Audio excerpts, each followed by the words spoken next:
Volgende op Diepe Waters.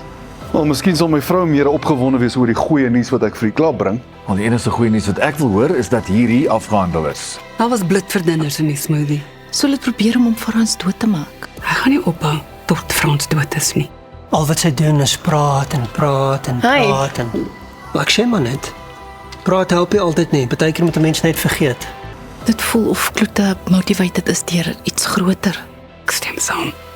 Hoorie, wat gaan aan met jou en die Boskruin prinses? Sy's getroud, dit is 'n no-go zone. Presies, dis jou favourite zone. Ek wil jou nie alleen los nie, Frans. Jy is te kwesbaar. As ek hulp nodig het, sal ek een van jou sekuriteitswagte vra om my te help. Ek wil nie naby jou wees nie. Wat gaan aan tussen julle twee? Niks nie. Moenie vir jou ma jok nie. Wel, ek wou vir jou die kans gee om jouself te redeem. Dis nou as jy braaf genoeg is om te probeer. Challenge accepted. Wat is jou prys? Hoeveel sal dit kos vir jou om Frans uit te los en net te verdwyn?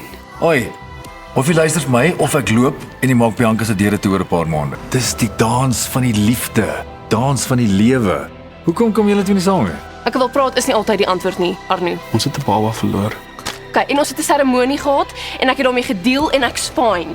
Sy het vroeër vandag alskien Westman se afsprake gekanselleer. Wat, hoekom? Miskien Westmund. Ja. Maak gou asseblief as iemand geskiet.